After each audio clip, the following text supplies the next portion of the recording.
So how do spiders carry stuff, Matt? How do spiders carry stuff? Yeah, how do they carry stuff? I would imagine on their back. Maybe. See, now this is a conversation I had with my 7-year-old today while we were playing Path of Exile. Because there's a lot of spiders in that game. You kill them, and then a giant suit of armor falls out of them. And he went, Dad, how do the spiders carry stuff? And I went, it's a valid question. I don't know. How do you think? My guess is they devoured the champion that had that armor, and that's how they're carrying it around. They're not really carrying it like in a pocket. It's inside. It's like in their stomachs. That was pinata. His guess as well. So I think you guys are on the same page. It's like they probably like put it in their mouths or they like eat it. And yeah, your kid's smart. Yeah, Yeah.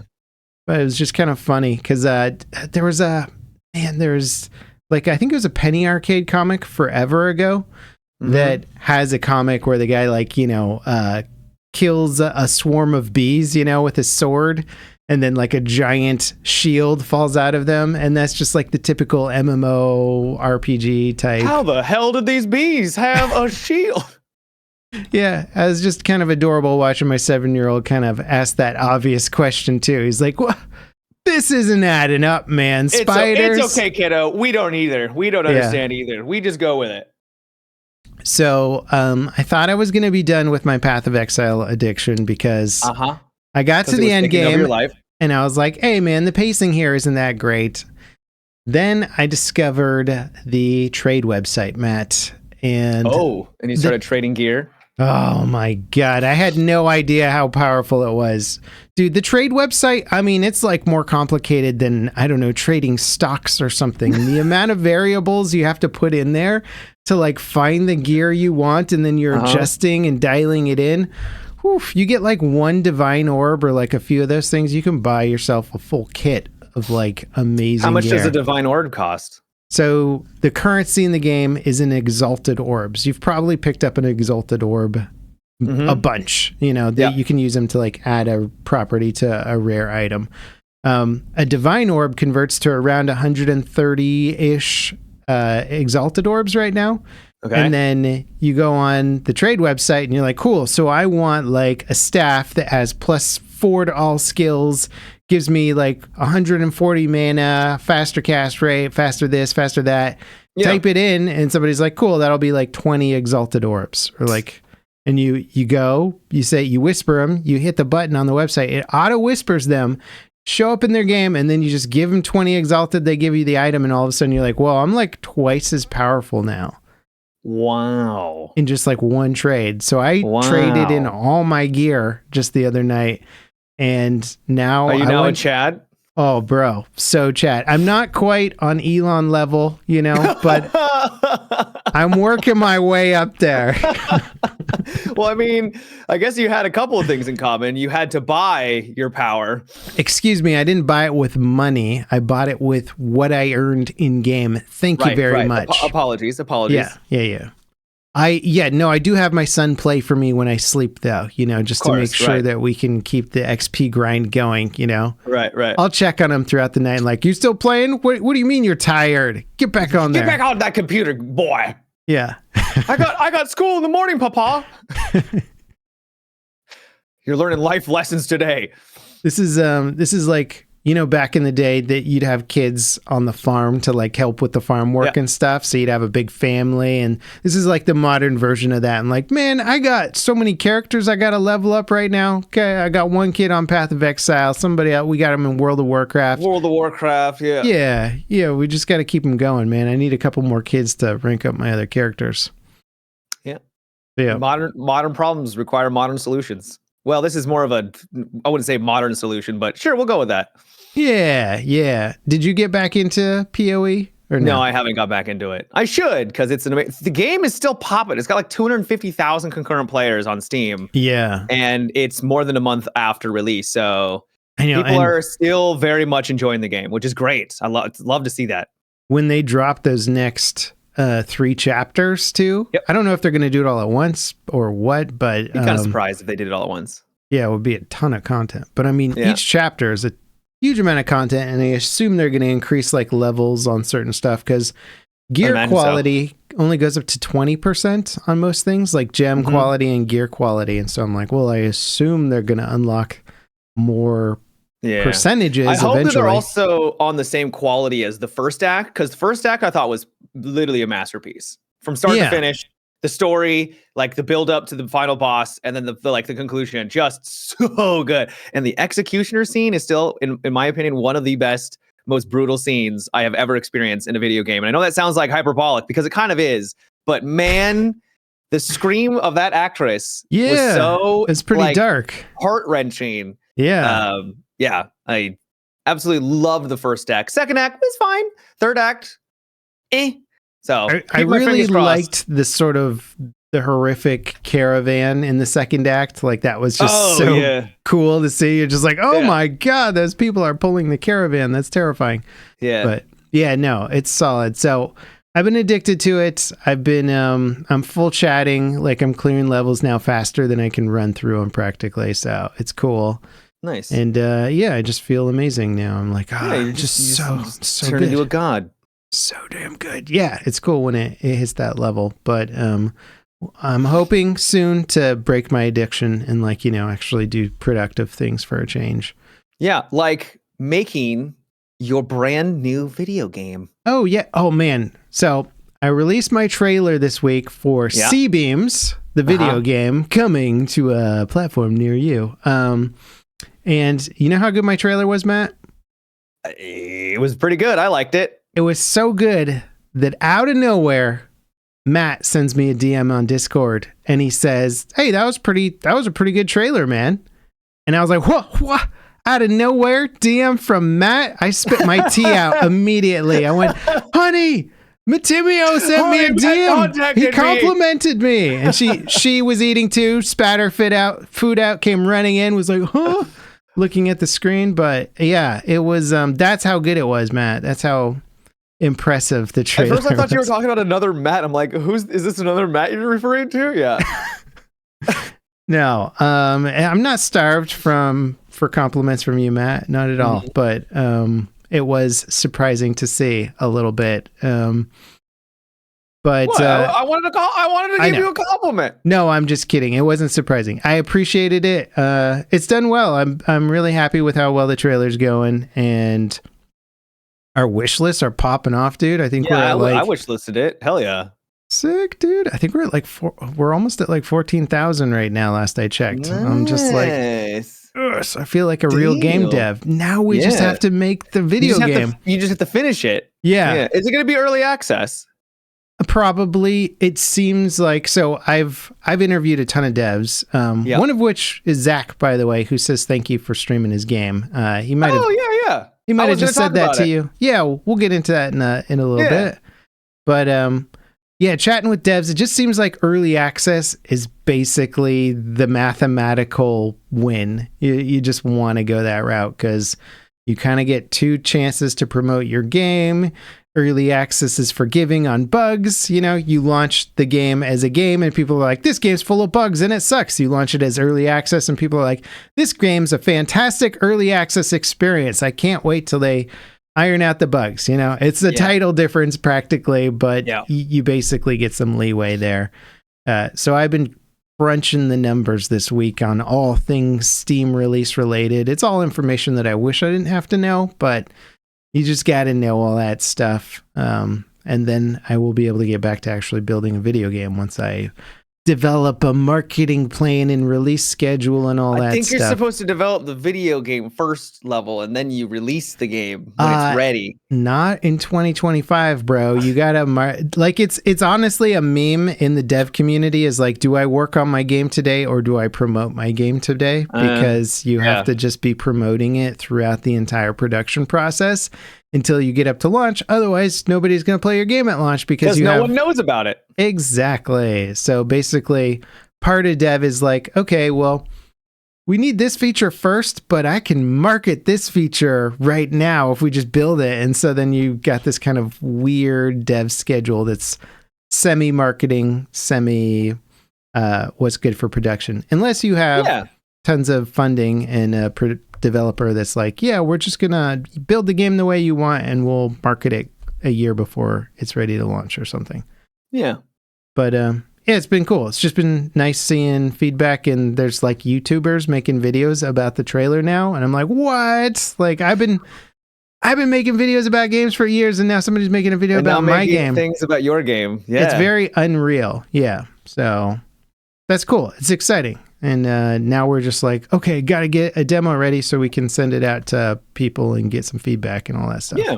Well, congratulations, man. Thank you. Yeah, it feels good. It feels satisfying. And now I'm like, okay, got to refocus. Now I got to make the game. Yeah. I've been kind of like the last week has just been like, yes, give me the attention. Yes. Give me that dopamine. Yeah. Yeah. And now I'm like, okay, focus, build the game. Yeah.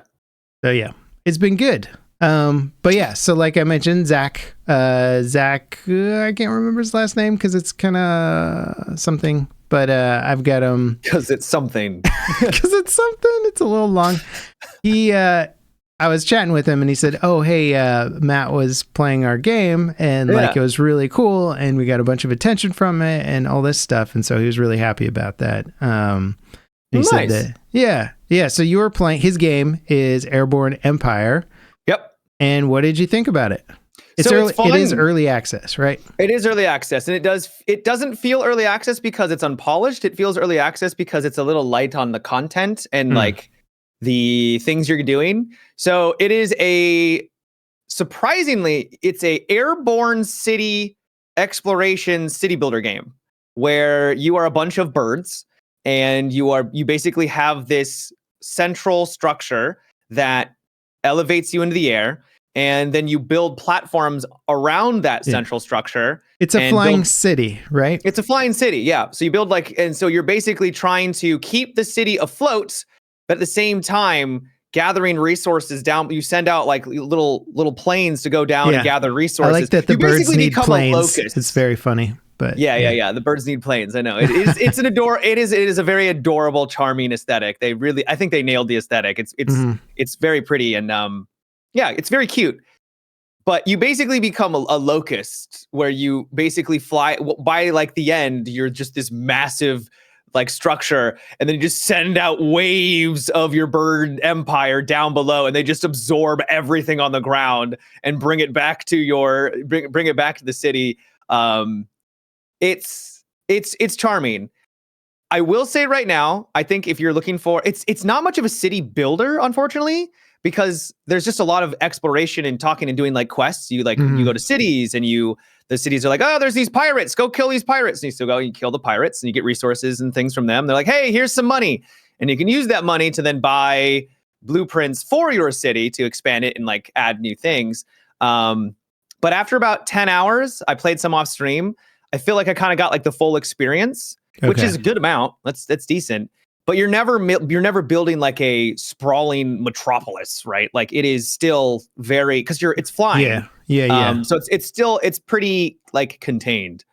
There is combat, so you are going to have to worry about flying pirates and then things on the ground that are shooting like cannons at you, and so you have to think about where am I going to place things, which is one thing I really liked. A lot of city builders, I feel like, don't do this enough, where you'll have structures that give like buffs to your surrounding structures. And I love doing that because then you can kind of like, oh, if I put this here and then I put that there and that will all combine an umbrella. That's my favorite, dude. I love that. I love that. So it has that quality, but it is a lot of just flying around, exploring and looking for these quests and like around the map, which was fine, but it does get a little bit repetitive by the end. So if I had like one critique, I would just say it was a little light on the city building and but I liked it for early access game. I thought it was great. Cool. Yeah, I think it's going to be in early access for a while they add a bunch of stuff to it. So hopefully they get all that stuff added. I like the concept of it, like visually and musically. It's really nice to look at. You're just like, oh, this is fun. Like there's a flying city with big kind of windmill like propellers keeping it afloat, you know. You have to balance it too so that things don't like flip off one way or the other. Yeah. And if you get hit by a cannon, the thing will like tilt. And then you'll see on the bottom, like, Steven has fallen to the ground and died. And you're like, no! but he's a bird. They slide off, right? Yeah, they're a bird. It doesn't really make much sense, but we roll with it. Yeah. They've clipped their wings in the future. Yeah. It kind of reminds. I love the idea of restricting. It's why I like Frostpunk. It's why I like games like this, where it's why I was so attracted to Attack on Titan. How would you work within a system where you're confined by something, whether in this case literally it's flying, what have you? I love that vibe. And so yes, I like the idea too of the city becoming this kind of, like you said, locust, where it needs to move and absorb resources. You know, it's like, it's not just self-sustaining, it's getting its stuff from the ground and from people on the ground and from little civilizations and stuff. It kind of reminds me of that manga and then Goofy movie that was the about the cities that fought each other, the mobile cities. Oh yeah, Mortal Empire, Mortal Engines. That's Mortal Engines. Yeah, and so like London is like this mega city on treads, and it just like gobbles up little cities and stuff. And it's like it's so bizarre and wild, and it doesn't totally hold up as a film. Like it's a fun popcorn movie, but it's insanity. I haven't seen it myself, but I hear it's a little rough on the edges. I watched it, and it's very entertaining, and you just have to go in with the fact that you're like, yeah, this is about cities on wheels that fight each other. Super fun premise, though. Yeah, well, I thought while watching it, I was like, I wish this was a video game. Like, that would be sick, because you build up a bigger city that can eat other cities and fight them, and it's kind of what this game is. It's like the flying version of that to a degree. To some extent. Mm-hmm. Yeah. So that's cool. I'm excited about Airborne Empires, and it's cool to see Zach, who is we know him because he worked on Battlefield Hardline and a bunch of EA games, and we met him at events, and he was always kind of like an outspoken developer who seemed to like really care. He always seemed really passionate about it. So yeah, which was, you know, most devs kind of just kept their heads down and whatever, but Zach was always out there kind of saying it like it was or how he felt about things. Yeah, he clearly cared about his projects. Yeah, and he kind of stuck out from the crowd in that regard. So it's cool to see his projects doing well. And this is his sequel to Airborne Kingdom, his first game. Haven't played that one. Yeah, it's like this, but without the combat, basically. Oh, okay. Yeah. So you're just peaceful birds until you get aggro, you know? And in this game, you have cannons, and you literally start just like mortar. Can you imagine a city rolling up to your city, but it's in the air, and they just start like throwing cannons down at you? Yeah, launching cannons. Like, what do? You don't. You just lose. Yeah. Well, it reminds me of Castle in the Sky. You remember that Miyazaki film? No, I haven't seen that. Oh, that's a good one, dude. That's a classic. Mr. Crunchyroll over here hasn't seen all the Miyazaki films. Come on, dude. I know. Yeah, no, it's like a giant castle that floats, and they have cannons, but they've also got like a super laser weapon that's like powered with a crystal or something. And they have these robots that can fly off the castle, and they'll just go and like blow up a city on their own. So they're like this ultimate mega power. Very Death Star. Oh yeah, it's totally Death Star for sure. But it's cool because it's like an ancient civilization that's been forgotten about type castle until it shows in the up in the sky. Yeah. Cool, man. I like that movie a lot. So the Switch 2 got announced. Woo! The Switchening. I think most people seem to be pretty happy that it looks just about the exact same thing as the first Switch. I think the Switch was just so successful. They're like, nah, this is... Because Nintendo always seems to want to do something new. Every single system, like, okay, now it's motion control. Matt? Right. Yeah. And technically, the Wii U was like the second version of the Wii, and so people are like, "Is that going to be what's going to happen with this? Are we going to see a Switch 3, a Switch 4? Like, is this the natural progression of like their platform now?" But I'm just glad to see that we're getting a new one, because the Switch is getting outdated. It was already outdated, and this one's going to be outdated when it launches too. But we don't know what the hardware is yet. But I imagine it's not going to be like earth shattering. It's not going to. It's probably not going to compete with the Xbox and the PlayStation, because they just have more space to put stuff, you know. Right, and they also don't need to compete with them. They've illustrated that they don't have to do that. Yeah, For sure. And there's a rumor that Nintendo is going to drop one more mega title on the current gen Switch before Switch 2 comes out. So people are kind of like speculating as to what that is. But even those games... What I heard, and correct me if I'm wrong, is that everything will be like backward compatible though. So you can play like a Switch 1 game on a Switch 2, no problem. Super smart. Very smart. Finally, Nintendo is right? doing that.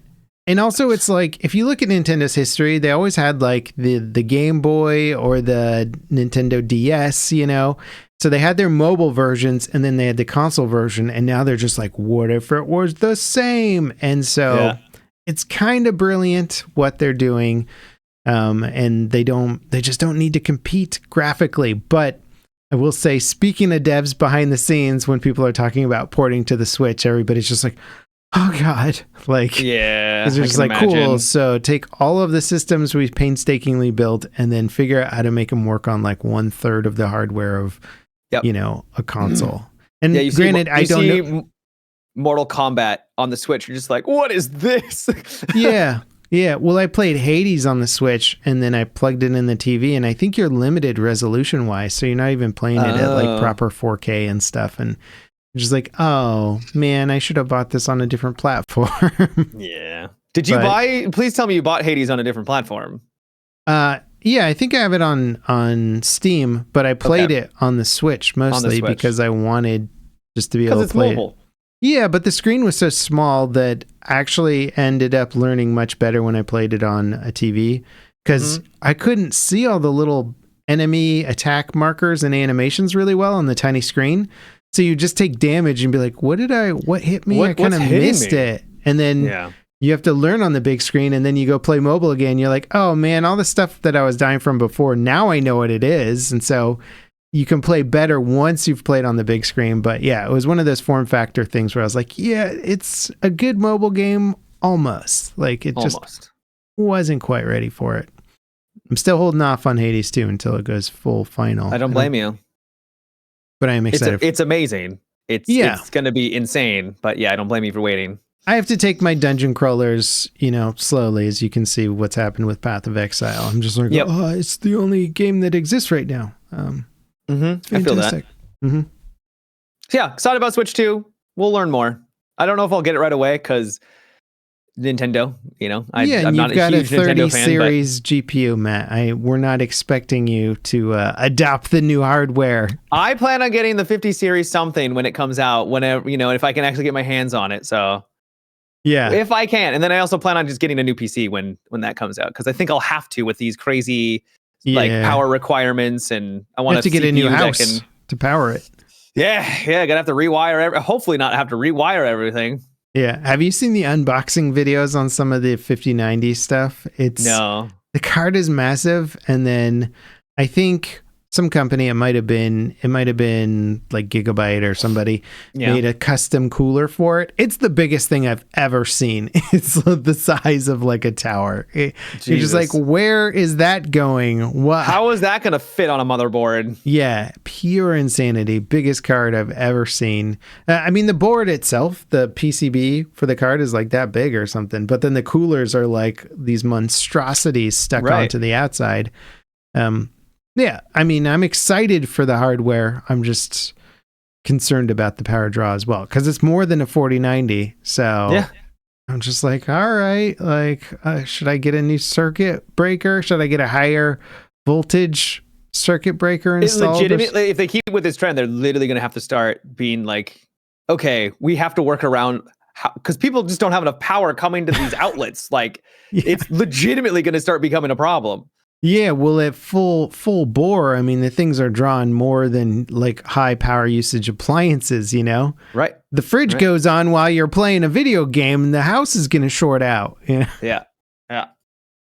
Nuts. Yeah, it's totally nuts. But hopefully if you buy a 5090, you've got the house set up for it, the power grid capable of handling it. The entire apartment complex just shuts down. Yeah. Well, yeah, I'm excited. I do like that with the going back to the Switch 2 for a second. Yeah, is that it's like The controller handhelds are magnet. I hate the way the current Switch controller things hook up. Yeah. The new design looks slick, like great. Got extra USB ports. They're not getting rid of headphone jacks. Like they're keeping it all in there. And you're like, cool, Nintendo. Like you guys are not being some weird company. Weirdo. Yeah, they're not making peripheral stuff difficult for people like some companies out there. Oh, you want to plug in your headphones? What year is it, you peasant? Yeah, there's no audiophiles out there that enjoy plugging in their expensive headphones and not wanting to listen to compressed audio over Bluetooth and all that stuff. So granted, I don't think you're going to be able to use your audiophile headset on a Switch, but I hear what you say. Yeah. No, I mean, people will play their music off their phones and it'll go through an amp and then to their headphones, but just like the Bluetooth thing is silliness to force it, Yeah. Anyway, what else you been playing? Well, I've been playing Project Zomboid, Dynasty Warriors, Delta Forces Season 2 just came out, which is also apparently Season 3 because their Chinese version is on Season 3, so they I don't know what's going on. So any preferences on where we want to begin? I don't know. What'd you like the most? What was the I liked Project Zomboid probably the most out of the bunch, which has been out for ever. The game came out like 2013. It's been early access, and it's just been in this limbo where they've been developing it. I'm gonna Google it because I've heard of it, but I honestly just if it's been out for this long, I'm like, it's been out for a very, very long time. Project Zomboid. Okay, so explain the premise. Oh yeah. Project Zomboid is a zombie. It's a survival. I think you just came up with the new phrase. Survival. For Yes. Yeah. It's a survival game, but it is a simulation game where you kind of have to ask yourself, can I do something? And more often than not, you probably can do that something. So if you are like, hey, I would like what would you do in a zombie apocalypse, right? You'd probably board up the doors. You'd probably board up the windows. You maybe, take sheets from the bed, put it on the window, and then use it as a curtain so that they can't see inside. I'm going to take this thing and move it in front of the door so they can't get on through. You can do all those things. They're redoing. The reason why I was in it is they just came out with a big update called 42. Update 42, and it's added a lot of new content.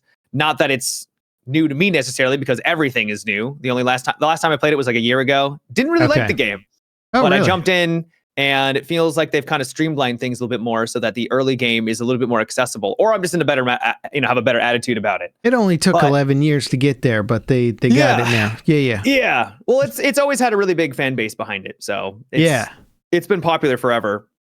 But it is really fun to try to just survive. You are literally just trying to survive. The game is hard. Mm-hmm. It starts off saying you are going to die, and literally as you're loading up a character, it'll say this is the story of how you died. It's not. This is the story about how you survived. No. It's how you died. So it is. It's a game about making mistakes and getting punished for it, and then learning from those mistakes so that the next time you bring in a character, you will hopefully not make those same mistakes. So what's the objective in terms of like you're just trying to see how long you can last, or is there like an interesting progression stuff going on or anything? So it starts off with you just like in a neighborhood. You can start. There's different starting positions, and depending on which one you go to, they'll be maybe a little bit easier or harder. But you're usually in a neighborhood and you are gathering resources, trying to do what you would do if you were in a neighborhood, right? Get food, water, figure out what you're going to be doing, trying to maybe get some fortifications up. But then there's a natural progression where if you want the good loot, if you want to go to, a police station or a fire station or something, a military base, right? Where there's going to be the really good stuff, like weapons, or you want to go to like a hospital where you can actually get the good medicine so that you're not getting sick as often. It's going to be swarming with zombies. And if you don't do it properly, if you don't stealth in, or, you get caught, like you're going to be in a really bad spot. And so it is kind of, it has the progression of like right now of a couple zombies are around, and then you go to a little bit higher traffic area with better loot, more zombies. And then you go to like the really, really like end game stuff where there's just zombies everywhere. And so that's kind of the progression, at least that I've experienced, but I'm not an advanced player by any stretch. Gotcha. It sounds really cool. And I have seen like little snippets of it over the years, but I never got into it myself. It's interesting because the premise is, fairly straightforward to a certain degree in terms of what you think about for a zombie game. Yet when I think about all the zombie adjacent, full zombie or zombie adjacent games out there, not a lot of them like give you that basic level of progression, right? Like even in like, I don't know, you could look at like DayZ, which has zombies in it, right? 7 Days to Die that has a pretty good progression. Okay, yeah. That would be the other one then, I guess, yeah. It is cool, though. I like the idea of fortifying, building things up, and having the options to do things the way you want, because what do you do in a zombie movie, right? You always go like, "Why don't open that thing? Why didn't you board up that door? Board that thing up, go back around." And I would say that that's what the game succeeds with really well is if you have the mentality of getting immersed into it and you want to fulfill those fantasies, right? Like a lot of people, they fantasize about what would I do in a zombie apocalypse, even if it's just on like a basic level, right? Like, what would I do? Well, now you can show what you would do, and the game tries to give you that freedom to actually accomplish those goals, which is fun. Yeah. It's kind of like the fantasy prepper dream, right? You're just like, okay, well, normal apocalypse is kind of dystopian and horrific. So why don't I fantasize about the zombie apocalypse? Yeah. Now I can like really, get going. I can really get my fortifications set up and turn my house into a fortress, Yeah.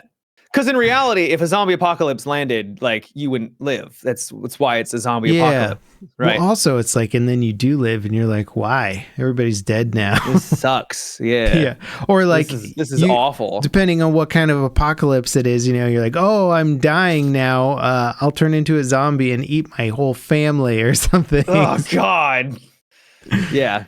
No good. Yeah. Oh man, they're making the 28 Years Later. Man, I'm excited about that one. The first two movies were like two of the best zombie movies ever made. They're old. They're old. I remember watching them in college. I know. They almost made it 28 years later. Literally. Like actually. Yeah. I was kind of wondering about when they were going to do that. Because the director Danny Boyle, he's done so many great movies. He's like a really top tier director. I figured, it's like he's done a few movies now. He's going to move on. I don't know if he directed the second one. I know he directed the first one, but he's coming back for the third one. He's just such a legend. He's not going to come back and do another zombie movie, but yeah, they're coming back, man. They're coming back, baby. And they're always, the best zombie films are really about the humanity, right? They're like about what people do under these circumstances. And the zombies are just sort of like, they're this threat, but it's the threat that pushes the people to the limits to do horrible things to each other. And that's it's the plot device that pushes things forward and makes things interesting. Like, what if we put people in this scenario? Yeah. I'm like, okay, well, we're hungry. And Matt's right here. So, he's pretty fit. He's got some meat on his bones, right? I'm just saying. I don't know, bro. I don't know if I'd go that far. There ain't a lot of meat on these bones here. See, and that's where it gets, then you go, well, but look at LevelCap over there. Like, I don't know. He's bigger. I like how you go straight to cannibalism. Hey, we're hungry. We got beans in the refrigerator, bro. How about we start with those first? We got beans. We've had beans for a week, Matt. Weeks and weeks of beans. I want some meat. I want some meat, boy. We grew up on video games. We're useless as hunters. We can't catch any of those deers. There's no way. Yeah, cannibalism. It makes total sense. No, that's awful. Yeah, actually, I didn't realize how much chickens lay eggs, but they lay them. They lay a lot of eggs, yeah, all the time, dude. Just get some chickens, man. The apocalypse happens. Just get a couple of chicken coops going. Chickens. I guess you got to feed them grain, but I don't know. But you can't really eat the things that they eat, so it works. Yeah. What do wild chickens eat though? Bugs. Like the bugs and stuff. Yeah. Yep. Pests and stuff. Yeah. Okay. So you just create like chickens are great. Yeah. Man, I'm getting all excited about prepping now, Matt. You got me thinking about it. I'm like, we need maybe play Project Zomboid. Give it a whirl. I know. I need very hard though. It is a very hard game. Okay. I'll think about it. It sounds really fun though. And it'll save me a ton of money versus real prepping, you know. Yeah. Real prepping's very expensive. It's incredibly expensive, I would imagine. Yeah. I mean, are you going to build a bunker or not a bunker? You know, like, bro, the housing market these days is like, oh yeah, you want to build a bunker on top of that? Okay, well, that's going to be millions and millions of dollars. Good luck, sir. Yeah, but I mean, what if it's God. See, that's the thing is like when people are talking about building a bunker for the nuclear apocalypse, you're like, why? What are you going to come back to? Your whole family's going to live underground and then just die?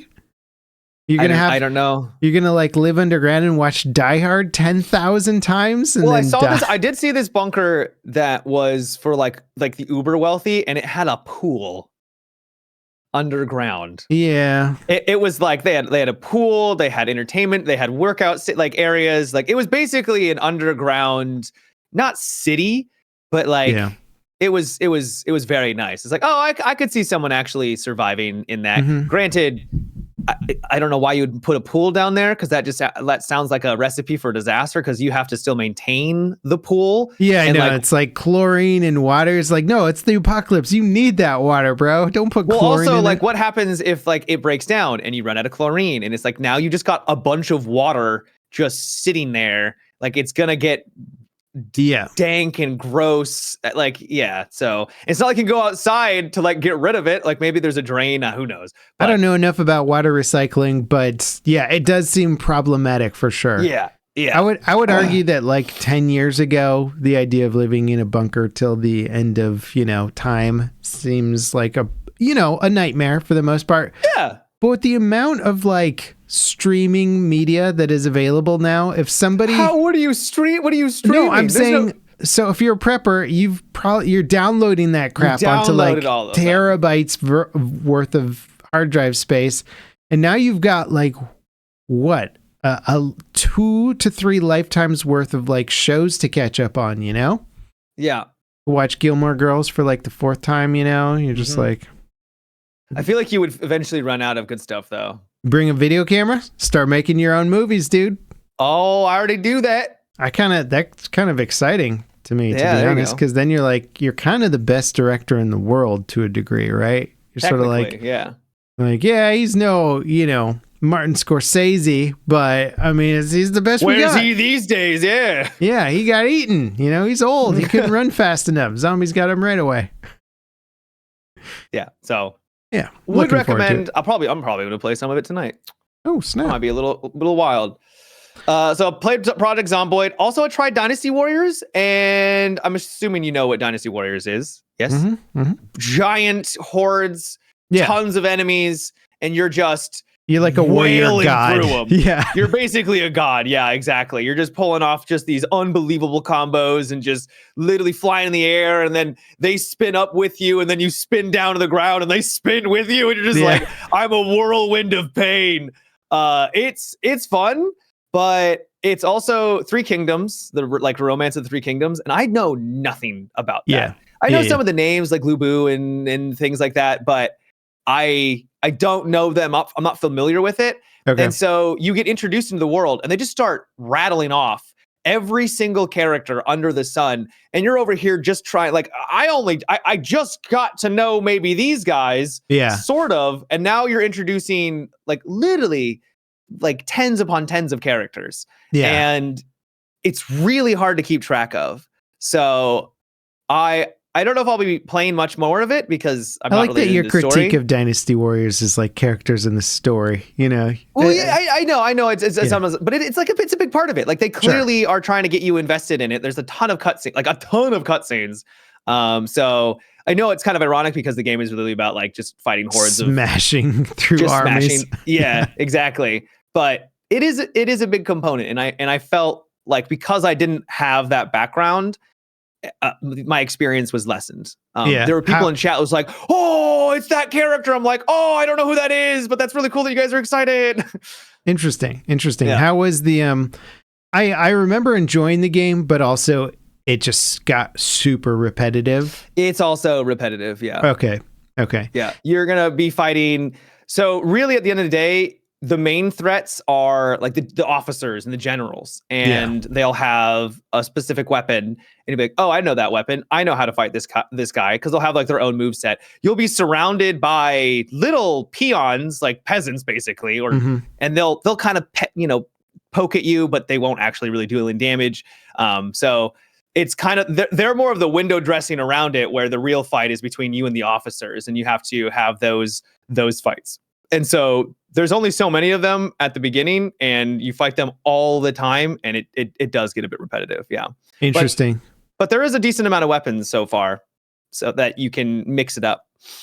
I wonder why. So like Dynasty Warriors combat kind of bores me a little bit because of the repetitive nature of it, but then I'm like addicted to Path of Exile, which is quite literally just spamming a couple of the same buttons over and over again. Yeah. It's funny because at the beginning of the game you're more reliant on a bigger variety of spells, but once you dial it in later game, you're like, yeah, I'm kind of like a 3 spell guy now.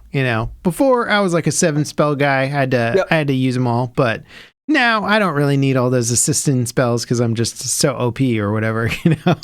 Yeah.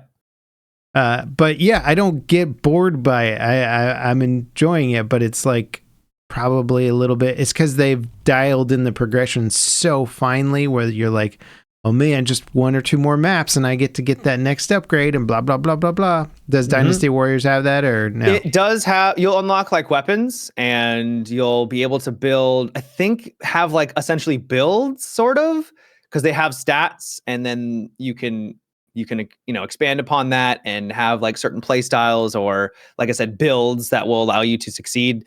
But like there wasn't a whole lot of that at the beginning of the game. I played it for 2 nights, and like I said, it was fun. It was fine, but I'm not really that interested in the story. It got a little bit more interesting by the end of like my playtime, but I looked at the how much of the game I'd completed, and it was like, you've completed 6% of missions. I'm like 10 hours in. What do you mean? So I'm like, I can't commit to this. Dang, dude.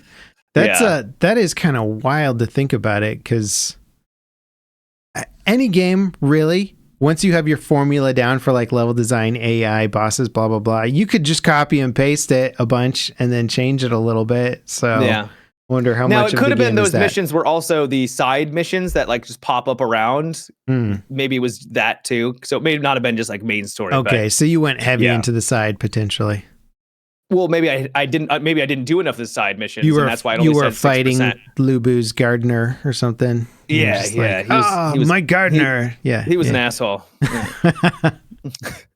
Yeah. Speaking of, I don't know the transition on this one. Did you see the trailer to? Did you see the trailer to Blood of the Dawnwalker? I did. Yeah, that made some waves. Yeah, people are getting pumped. So it's made by the guy who was the project director on The Witcher 3, which everybody loves The Witcher 3. So pretty cool. So he's making his own game now. It kind of looks like The Witcher to a degree. The aesthetic and the vibe of the trailer was like, oh yeah, this definitely it oozes kind of a Witcher aesthetic. So yeah, I agree. And there's some interesting narrative stuff going on there. Like the trailer's very dark. It's sort of like medieval plague setting. And then all of a sudden this like weird band of like immortal people show up and, or Dawnwalkers maybe. Dawnwalker. You drink their blood, and I guess maybe you turn into one of them or something. So it's sort of a vampire type thing going on. It looks interesting. It gives you a very little hint of the gameplay. They didn't show any gameplay, I don't think. At the end. Oh, did they? Give you a hint of it, and then they said their gameplay reveal's coming later this year or something. But yeah, it looks kind of cool. It's interesting to see what because like these big studios that make these big famous games, there's usually contingents of devs that kind of like branch off, and they're like, we're going to make our own thing, but with all the, like, we wanted to make this game a certain way, but we couldn't because, the execs wanted us to do this. So we're going to break off, and now we're going to make the game that we really want to make. And I'm always interested in these projects because they usually end up being pretty cool. Sometimes, though, I gotta roll. I kind of roll my eyes now when I hear former BioWare, former Blizzard employees, and then the game comes out. You're like, this kind of stinks. I mean, BioWare carries no weight in my book, you know. I know, but it did 5-10 years ago when these things were popping up, these side projects, and people that were but now I'm like, show us the game, you know. Show me the game. Yeah, show me the game. I assume you're referring to what Stormgate or whatever that would be the most recent one. Yeah. Stormgate has been an unbelievable disappointment for me. And it looks like for the players too, because it is not doing so well. It's unfortunate, man. But because I mean, like obviously StarCraft 2, it doesn't seem like it's gonna get a successor because the RTS world is sort of maybe. I think one of the heads at Microsoft was like, no, we want StarCraft to be a thing. So fingers crossed. Yeah, I wonder if they'll make it a thing in a different genre, you know, if we'll finally get the StarCraft FPS or something. But I actually went back and played StarCraft 2 not that long ago, and it's still popping. Like the soundtrack is so great, man. I just love the classic soundtrack. It's so nostalgic at this point. Yeah. So no, there's still people playing, and it was a good time just going back and be like, oh wow, I suck, but at least I kind of remember how to play. You know what I want to play? And I think you can play it now because I think it's kind of like a free project. It's called Beyond All Reason. It's Beyond All Reason, I believe, and I haven't read up enough on it, but I believe it's basically like a fan-made spiritual successor to Total Annihilation, or which, you know, Supreme Commander was the spiritual successor, but this is just like, those games are so old, they're like, we need another one. It looks really cool. I've been following them. Is it out yet? I think you can play it. Yeah, it's like an open source RTS. So like if you want to work on the project, you just join their Discord and you're like, I'd like to help. Yeah, they're like, what models do you need? I'll model them out or animate them for you, or I can write a cool code. So they'll post stuff on their feed. They're like, oh, so-and-so just wrote this really cool new way of rendering light effects or something. It's super performant and blah, blah, blah. And so you've got all these old nerd programmers coming to the project that are like making a RTS game that looks legitimately incredible. And you mentioned earlier how you like games where you have to put things close to each other and they give benefits and stuff. Like Total Annihilation. Well, okay, maybe I can't remember if Total Annihilation did it, but Supreme Commander was like heavily about that type of stuff where you had to put your little optimizing. Power. Yeah, if you put a power plant right next to a production facility, that production facility would use like a certain percentage less power when it operated, and then so you could build stuff. Yeah, man, it was cool. So you could create these little patterns of like building structures, and you're just like, yeah, bro, I'm making tanks at like half the cost of your tanks, but you know, whatever. And then you just like pump out. But what's so cool about these games is not only are they just fun where you can build like a mecha that's like walking and it can take like 1,000 rounds before it goes down. It's just like a walking like wall of armor. But you can make like 1,000 units and just send them at the enemy base. And then just like, there's 1,000 tanks coming. They outproduced us by like a factor of 10. I don't know what to do. And then they just run over your base. It's fun we can make a game that's literally, I don't know how to micro, but I can sure macro you to oblivion. So yes. It's a macro game for sure. Yeah, it is. Yeah. Like you can micro for fun, but as soon as you get caught up in like managing the battle, you're like, oh, I just annihilated his army. You're like, wait, what's that on their horizon? It's essentially a macro game where you are microing your base building to make sure that it's the macro is powerful or strong enough to be able to out macro the other person. Does that make a little bit of sense? Yeah, totally. It's almost like you could just see your units operating almost autonomously, where like I know like that was a big portion of Supreme Commander, where you would just like have an army, you'd just be like, attack that base, let me work on building more stuff, and like maybe they'd get intercepted and you wouldn't use them super efficiently, but then you start, instead of like worrying about like, oh, I need to pull my tanks back so they don't get blown up by these bombers, now I need to send my fighters, and instead you're just like, what I love about the production facilities is you'll just say, okay, build 3 tanks and then build 1 anti-aircraft tank and then build 1 like sniper tank and then repeat. And so it'll build you a mixture of units that you want, and then you can change up that mixture based depending on what your opponent's building. And so then you just send the army at them, and they're like, send in the bombers, and you're like, hey, I got like 1/4 of my tanks are anti-air tanks, so they just blew up all your bombers, sucker.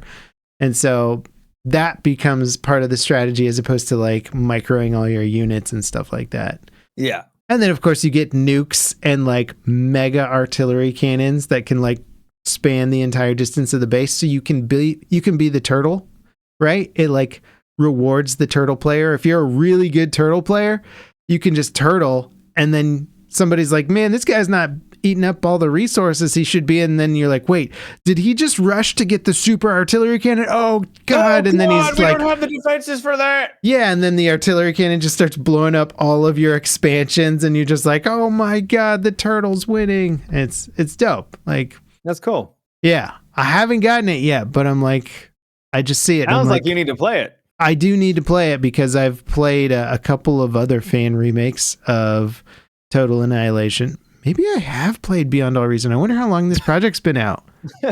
I played a fan remake of it a while ago, and I'm like, the name is so familiar. Do I just know it? It sounds so familiar. They might have just updated their visuals so much lately that I'm not even recognizing the original game that I played. Could be. Man, dude, I'm getting old. I think I might have played it. Damn, feels bad. I'm going to check my Steam library really quick.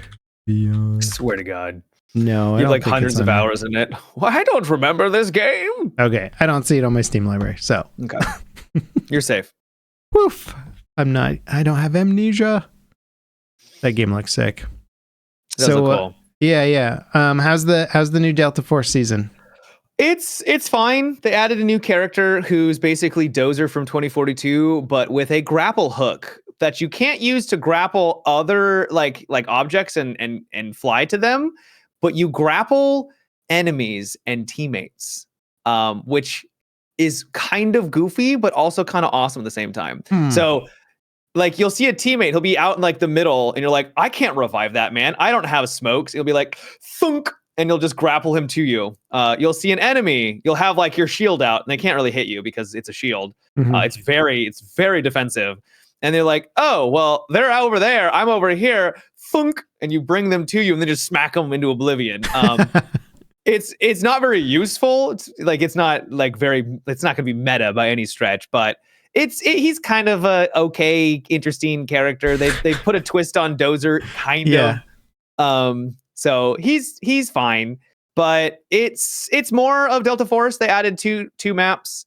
I was only really able to play on one of them because that was the only one that was like exclusive, like for the rotation. Okay. If you wanted to play the other, you had to get like in a normal like rotation, and you just had to flip the coin if you got into it, right? The one thing I'm noticing about Delta, and as much as I enjoy it, it's just a fun kind of Battlefield substitute just to, pass the time. Mm-hmm. Their maps are not very good. Yeah. Their maps are only okay. The one one of them is on a dam, and I love the aesthetic. I love the idea of going across a giant dam, and it has cool verticality, and there's like a top floor and like a bottom floor, and I love that aesthetically. But man, it feels like every map they've created is Metro and Lockers 2.0. It's just all long corridors and just everyone going through like 3 lanes. It's like, I want expansive conquest, or not just tiny little Metro game maps, essentially. So yeah. You play a Battlefield map and you're like, this whole area feels different, Even 2042's map updates had some pretty fun kind of like areas to them. Some of them they got better. Yeah.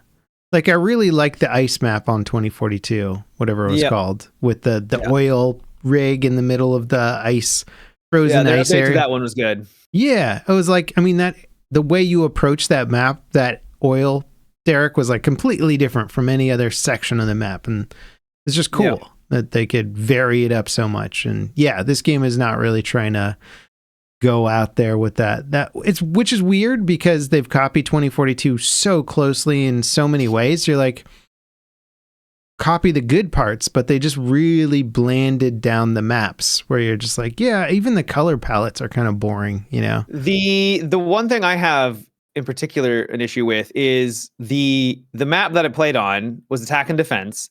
And out of the hours, like I probably played 4+ hours. I played a little bit of the others too, so it wasn't like the entire stream. So I want to say like 4 hours on the map. One offensive team won. In 4 hours.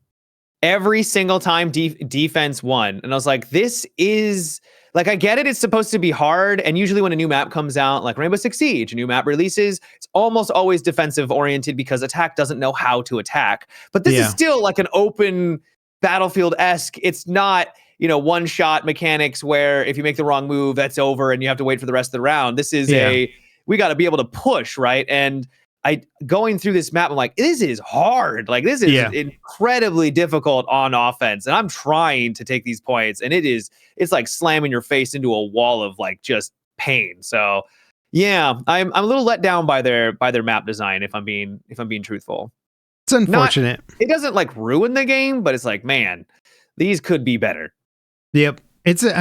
Map design is so stinking important, because when you're like, here's a shooter that's like, Battlefield isn't necessarily special because of its guns and healing and all that stuff, because every game has that now. So you're like, what sets it apart? Oh, these giant sprawling maps and cool vehicle gameplay that balances well with infantry gameplay. It's like, I think about some of those BF1 maps when they came out with the front lines game mode for that, where you had the big mega tank that would come out and like go over the French maps, where it's like going over the hills and stuff. And like, I can remember those maps super well because they were just so visually stunning, and the progression was interesting, and each zone played differently.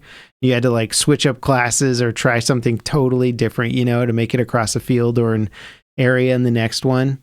The map design really, like, it can't be understated with these types of games. It's got to be one of the best. You got to have like the best people working in the map department, because the rest of it is just boilerplate to a degree. You're just like, here's an assault rifle, it shoots guys, you can upgrade it with stuff like every other game, So I don't want to come across as being overly negative, because I think Delta Force is fine. It's free.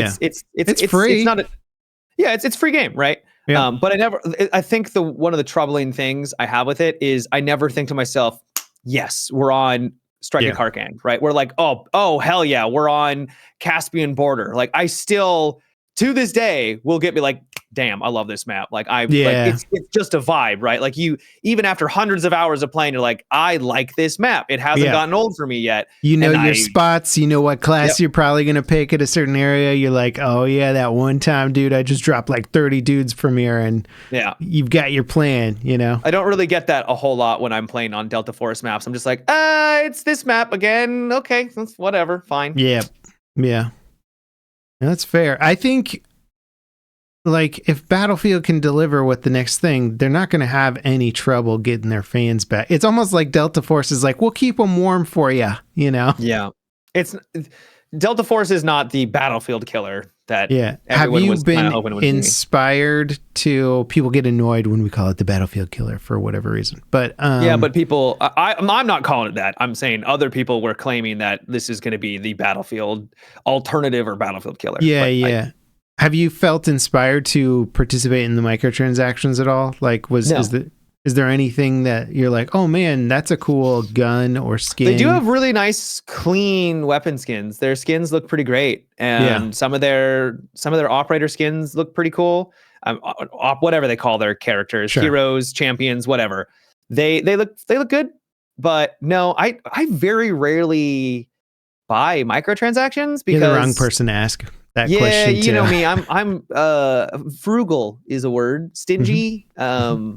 I like cool skins, but I'm also like, I don't need this. I don't need it. So, and I play so many other games, so I'm not like I haven't like attached myself to it. Like, if I played it all the time and it was like my game, then sure, I could see myself throwing some money at the battle pass, right? I did pay for my stash upgrade in Path of Exile. And I do think that's a good idea too. One of the things that everyone recommends in Path of Exile is to get your stash upgrades so that it's easier. And at that point, you've already put a ton of hours into it. Now you're just rewarding them for doing a good job. It's like, I love this game. The stash upgrades are incredible too. Yeah. Like, I'm surprised how much they've thought about it. You look at Diablo, it's like, you want some more tabs? And they're like, here you go. And then Path of Exile is like, they're like cracking their fingers. They're like, get the spreadsheets out, boys. Like, we're going to go crazy. You are paying for like convenience, and you're paying for quality of life. And those quality of life things could have been in the game for everybody. Yeah. But it's also it will be a free to play game. So they I kind of become quality of life items when you've put like 50 plus hours into the game. You don't need it for when you're getting started. You don't need it. You don't feel like you need it.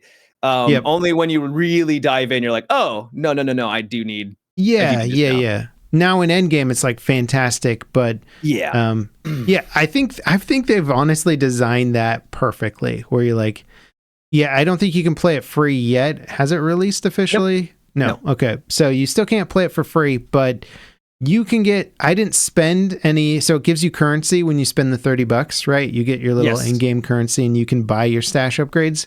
But I didn't even spend those until I was like level whatever, like 50, 60, before I was like, dang, my stash is getting kind of full and I've got all this junk in one tab. And then I looked at some of the upgrades. I was like, oh my God, you can like put all your skill gems in one thing. You can put all your currency in one area. Like, it's amazing. And it'll stack like hundreds and hundreds of items. And then you're like, oh, cool. That's not just taking up all my inventory space anymore. Yeah. A lot of Path of Exile content creators will always recommend, especially if you got the $30 edition, is don't buy cosmetics with that $30. Oh, yeah.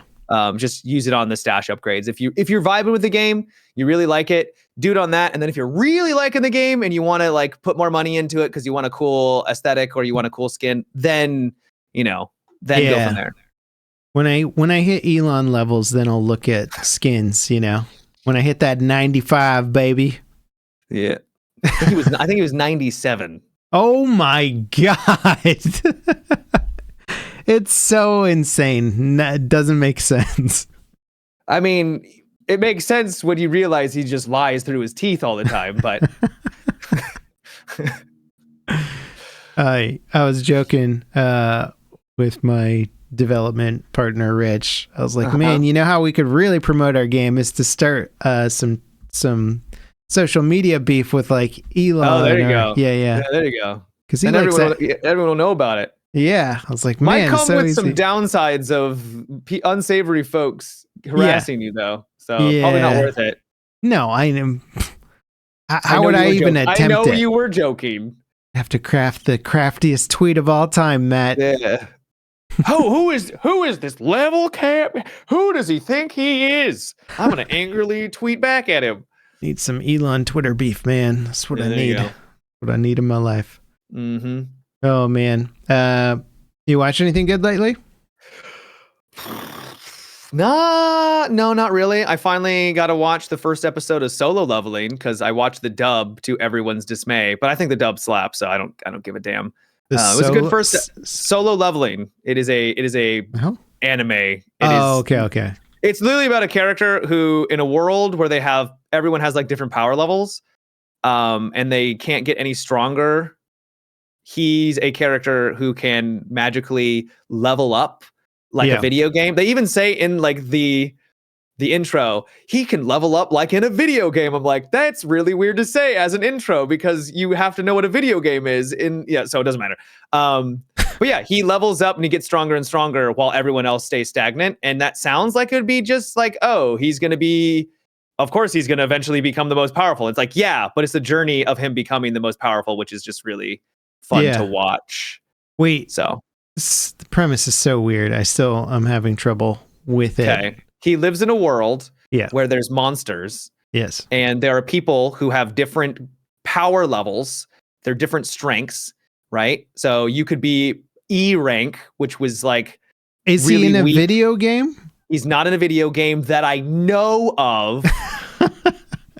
He might be. How do you know somebody's power level? Because how do you know someone's strength in real life? Okay, well, I mean, I don't go around being like, how much, I guess you could say how much you bench, you bro. see a big dude with like, giant pecs. You're like, that guy's probably stronger Okay, so than why are we calling it a power level and not because just this guy can bench 300? Because it's a video game, but not a video game. You're right. It is like a video game. So think of it like a video game where people have power levels. Like Dragon Ball Z has power levels. Okay, yeah, that's fine. Right? Well, but they put on little glasses and he goes, oh, his power level is 9,000 or whatever, LevelCap, you're asking too many goddamn questions for a show that's just about hitting things in the face repeatedly. I don't know tonally where the show is at. So you're like, people have levels. I'm like, but are they in a video game? No. Okay, so how do they know what their levels are then? I'm so confused. They test them. Okay, so like... And then if you're at a certain level, then you're in the next rank. I don't know. Yeah, okay. I think you're thinking too deeply on it. It's like Pokemon, they evolve, kind of, yeah, sure, but with people. Yeah. Okay. And you don't, yeah, sure. I'm not going to So it's fun. It's literally just a power fantasy of a dude who has to basically go through trials and become stronger so that he can be the very best, like no one ever was. Yeah.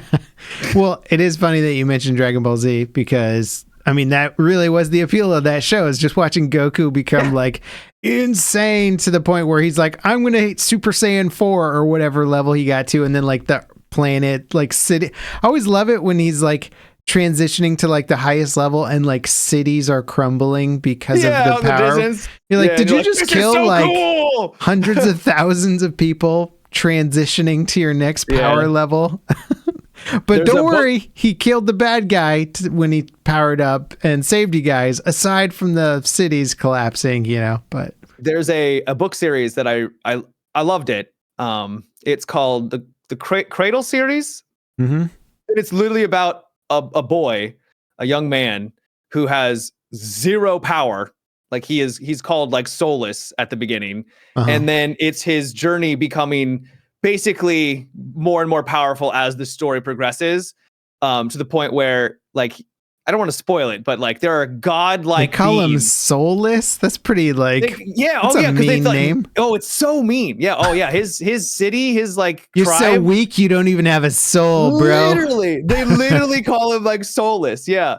And then like by the end, he's talking and communicating with people that are pretty much on the scale of they could destroy like continents by themselves. So it's bananas. So it's super fun. But that's basically what solo leveling is a character starts off with nothing and then just becomes what I'm assuming godlike by the end, because he just keeps leveling up. Yeah, there's got to be so many animes that do that. But it's a fun premise to kind of play with and run your characters through. It's a video game as a show. I can dig it. It's not high art. It's pure power fantasy through and through, but it doesn't have to be. So little anime is high art, Matt. Yeah, it's like less than 1%, I'd argue. Yeah, but it's fun. It's fun. Hey, I'm not one to speak. I watch a lot of stuff just for the dopamine hit, Other than that, though, I finished off American Primeval, which was depressing, but good show. Yeah. So that was decent. I liked it. We watched one movie. We're deciding between The Substance or A Real Pain. I do still want to watch The Substance. I haven't seen it yet, but I've heard it's pretty wild. We ended up watching A Real Pain. It has really good reviews.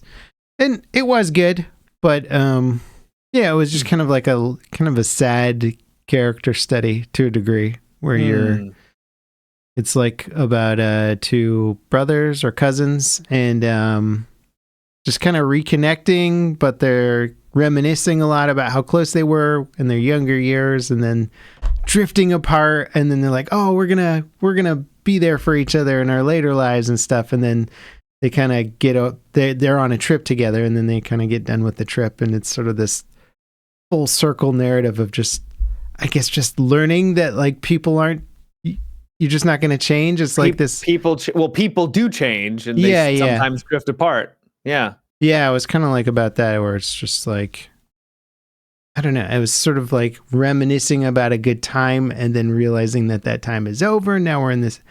It was a weird movie. It was mostly a character study, I felt. Wasn't bad, and it was directed by Jesse Eisenberg, who I like and stuff. He's good. He starred in it too. Yep, directed, starred. I think he wrote it. He's just on an ego trip, man. How dare these people try to be creative? Yeah, but it was solid. Cool. Yep. I don't know. I don't give it like 2 thumbs up recommendation. It's really more of a character. If you're in the mood for a decently well-written character study that is not going to necessarily cheer you up by the end. Yeah. But yeah, I do want to see the substance though. It looks wild. Demi Moore. Haven't seen her in anything since like Striptease. Remember that movie?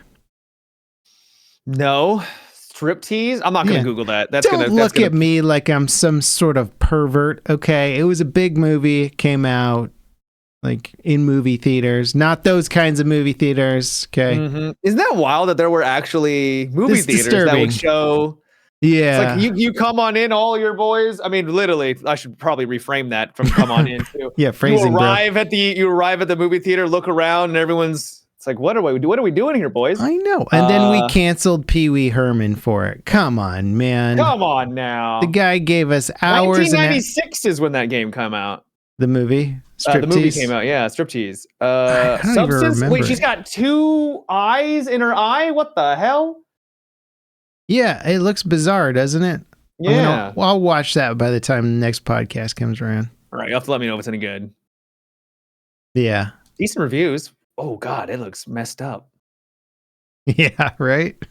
The hell is this? I've been told to go in blind, so I have not researched it. I've been told it's really good. Don't read up on it. Just let the movie surprise you. Like most shows and movies is a good idea to just go in with having no expectations so that it can just wow you or take you on a journey. I do that with anything that I'm not like a fanboy of the franchise already, for the most part, right? Yeah. Like if it's the next Star Wars movie, I'm going to not Star Wars anymore, bad example, but I don't know. Mm-hmm. If a new Battlestar Galactica show was coming out, I'd read up on that, before watching it. Mm-hmm. I think a new one is coming in, actually. I'll have to read up on it. I like my sci-fi, man. What can I say? I don't blame you. I like them too. I've been watching not full episodes, but I've been watching clips of The Expanse because it's really good reference for my video game stuff. But it's making me want to watch that show again because it is such a cool show. Awesome. Such a good show, dude. The books are good too. I do enjoy the book. I found out one of the authors lives really close to me, which is funny. That's cool. The show I think actually improved it. It's like there's little plot holes in the books where I'm just like, this character's motivation doesn't make any sense. The authors had a big influence in writing the show, didn't they? So they were. If they're like, we could have done this better, or this would have fit better because you always have to make an adaptation. It's not going to be a 1-for-1. There's no way it can ever be a 1-for-1. Yeah, so but it's one of the adaptations where I'm like, dang, I think the show kind of like, I don't want to say did it better, but they had the hindsight of the books, right? Where the books came out, there was probably people that were like, hey man, I don't really get this character's motivation in some feedback thing. And then when they made the show, they're like, let's just make their motivation better. Let's create this thing here. And then you're watching the show and you're like, dang, that is better than how they did it in the books. Yeah. Holy smokes. Like it's amazing how good this show is. I can't believe they were going to cancel that, man. That show went through some growing pains for sure. And then it eventually did get canceled.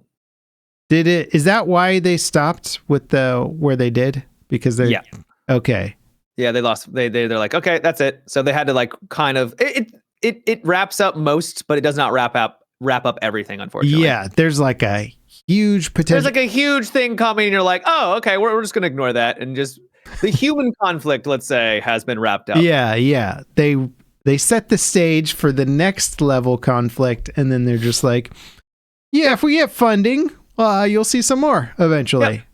Yep. From my understanding, I actually didn't get that far with the books. I think I made it to like book 4. I should get back to them. But my understanding was the timeline in the books progresses significantly from that point. That's what I heard too. So it would kind of make sense for them to, if they did get funding to do the show again. They could have just been like, nah, 10 years, 20, 30 years have passed. They could just be like, nah, it's a show. We're going to use the same actors and we're not going to age them up. We're just going to be like, yeah, maybe 5 years have passed and let's rock, right? Unless it's really important that 40 years has passed. Excuse me. For the actual story, right? Yeah. I just want more of it, though, man. For those of you that have not seen it, you need to watch it. The Expanse is legitimately one of the best shows. Not just sci-fi, just straight up shows. It is so... The first season's a little slow, I will admit. But man, if you get stuck into it, it's so hype. Yeah. It is. It's a politics show, and I love it too. It's one of my favorites, but I do know, like, a lot of people have a hard time getting into it, I think, because it is so politic heavy. How can you not, when you see the space combat and they're just like you're just like, cool. It's so epic, man. They start shooting rockets, just like, dude, I've been watching YouTube videos where they break down the combat scenes and the guys are like, you missed all the cool details in this combat scene. Let me tell you what actually happened here. And then you're watching it and they're doing stuff where, like, the railgun on the Rocinante fires and the engine cone fires up for like half a second to counter the like recoil of the railgun, so it doesn't like liquefy the skeletons of the crew, you know? Right. And you're just like, oh, it's so sick. And then like they explained one of the battle scenes in like, because I didn't even understand it that well while watching the show. I don't know if I read that far in the book. I don't think I did. So it might have explained it better in the book. But like, there's this combat scene where you don't really understand how the Rocinante won, but like they're shooting at each other, and then Holden's like mentions to the gunner that he's like, hey, they're dodging in the same direction every time we fire the railgun at him. And they like set up the sequence where I thought they hit him with the railgun the first time around, but actually what they did is they fired all their PDCs in this one direction, and they know how the targeting computers work. And so the targeting computer, if it doesn't recognize incoming fire as a threat, will ignore it or deprioritize it. And then they fired the railgun, and because the pilot was dodging in the same direction, he dodged right into all the PDC fire, and it like tore the ship up. And I'm like, oh, it's so sick. That's like super cool. Yeah. But like, yeah, the guy explaining the context of it was like, yeah, so like the way they explain how the PDC computers work and all that stuff. I'm like, oh, there's so much detail to it, because you got ships that are fighting each other from like hundreds of miles away. You're like, how do we make that look cool? You know? And like they do it. It looks sick. They really do. I could watch that show. And just like the cinematography too, because they're in space, and the way that they shoot shots, and you're like, how did they do that? This is a television show, and they're somehow getting the gravity to be believable, where you're just like, oh yeah, they're in a ship. Of course they're in a ship, and there's no gravity, and it's natural. And but like when you really just appreciate the shot that they just pulled off, like it was nothing, you're like, well done. Yeah, I know 0G is hard to do and make it look right. And like, however they did it in The Expanse, because they need 0G all the time. And it always looks fantastic. And you're just like, dang, man, this is like, I don't know what the budget of the show was, but it looks fantastic all the time. Yeah. Oh, and people born in space can't survive on Earth because their bodies didn't grow right, or at least didn't grow right for Earth's gravity. You're just like, oh, man. They show that at the very beginning, and then by the end, they're like, hey, we don't have the budget to have really long, lengthy people everywhere. So we're just going to ignore that, and just everyone's going to look like normal humans. Yeah. Which I can understand, but they at least stick with the context of it, which you're like, dang, this whole planet is just off limits to these people. Like, they just can't go to it, no matter how much they might want to. Even people who lived on Mars, they came to Earth, and they're like, this sucks. This gravity is so much more oppressive. Yeah.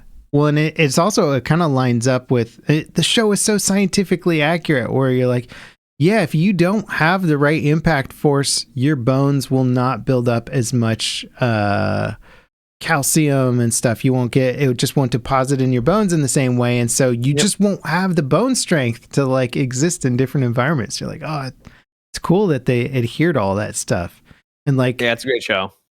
The ships, man, they have to engage their engines to create gravity.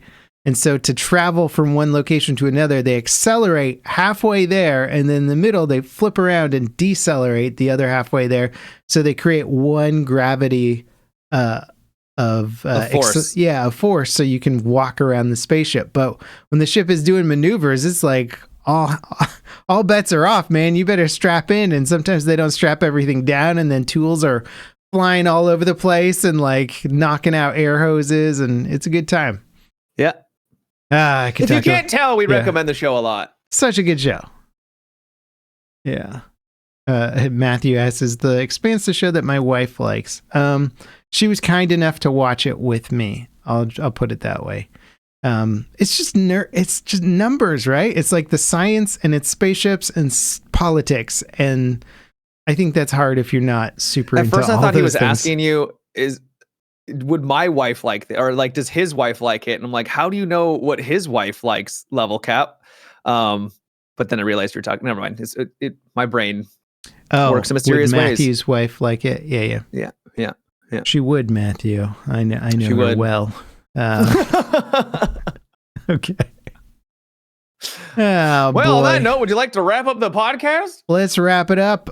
Thank you guys all so much for watching the podcast. If you want to support us more, check out our Patreon in the video description. You can watch us record live if you're a Patreon member, and check out the post-podcast show where we talk about all kinds of crazy, kooky stuff that we're too afraid to discuss on the podcast itself. Oh, baby. Yeah. And Matt is going to leave you guys with some super important advice. Yeah, so if you find yourself in a zombie apocalypse, the first thing you want to do is make sure that you eat the perishable food first, because eventually that power grid is going to shut down and you're no longer going to have access to your refrigerator, and you're going to need to be able to use those canned foods sparingly. So yeah, go after that perishable food and then start working on your canned food after that. Yeah. You know what always bugs me in zombie movies is when they like raid the grocery store and you're like, it's been months, guys. Like... There's no produce there. You're looking for canned of anything, but it's gone. Yeah. In 28 days later, they go to the grocery store and they find apples, and he goes, irradiated, because they're the only ones that are still good, But I'm like, even 28 days later, I don't know how many apples will last that long, actually. Will they? Like, yeah. Apples are surprisingly, maybe it depends on like. Yeah, probably brand. Yeah, it depends. Yeah, but apples last a long time. Yep. Surprisingly, they don't rot like instantly. Yeah. Just cover them in a little wax. Get them genetically engineered. Good to go, man. Good to go. All right. It's good advice. If you guys want to prep for the apocalypse, get some apples. All right, everyone. Thanks for dropping by. We appreciate you all, and we'll see you next time. Bye-bye. Take care.